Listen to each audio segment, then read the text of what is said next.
Hello my friends, Virus here, and Nintendo is actually gonna sue Genki. For those who aren't caught up on this situation, let me catch you up to speed real quick. Back in January of this year, the Switch 2 was not announced yet, though a reveal was heavily rumored. And about a week before its official reveal, Genki showed off an accessory for a Switch 2 that wasn't even announced yet. They showed off the accessory as well as a computer-generated mock-up of what we assumed would be the Switch 2. And it seemed to be the case because at this convention, Nintendo approached Genki with lawyers saying, hey, back off guys, we haven't revealed it yet. And that gave a lot of credibility to this pseudo-reveal. Genki had essentially spoiled the surprise of the Switch 2 and Nintendo wasn't happy. They threatened legal action against Genki if they didn't shut it down. And it looks like they're actually following through with it. They're actually going to take Genki to court following their reveal of the Switch 2 without their permission, and it makes me wonder what Genki's relationship with Nintendo will be moving forward. I think we kind of all assumed that Genki would actually be taken to court,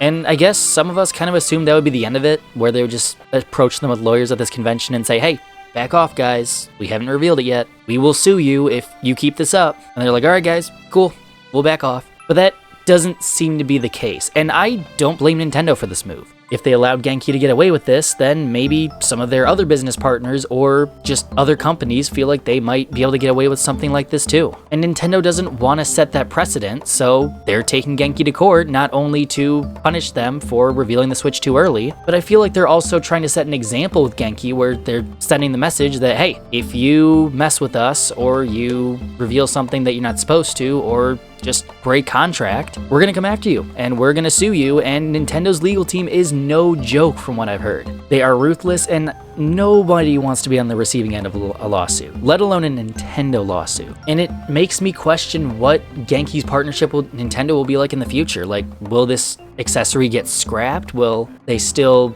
be able to do it? Will they give up on making Nintendo accessories altogether? And in a way, I'm kind of glad Nintendo's suing Genki, because Genki should not be able to get away with this. They made a very big oopsie with leaking the Switch 2, a very, very big oopsie indeed, and I feel like they need to face some repercussions for that. And don't take it the wrong way, I love Genki, I love their products, I use a Genki Shadowcast 2 Pro all the time, I love Genki's products, and it kind of saddens me to see them screw up this badly. But like I said, I'm glad Nintendo isn't letting them off scot-free, and I hope this sends a message to other leakers and maybe even scalpers to not mess with Nintendo.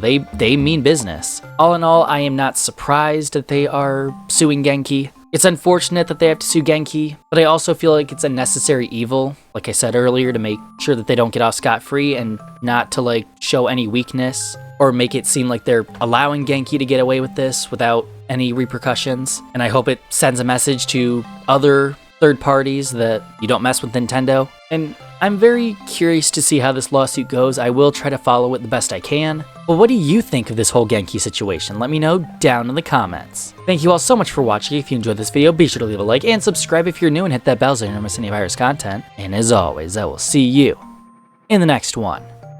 Virus out.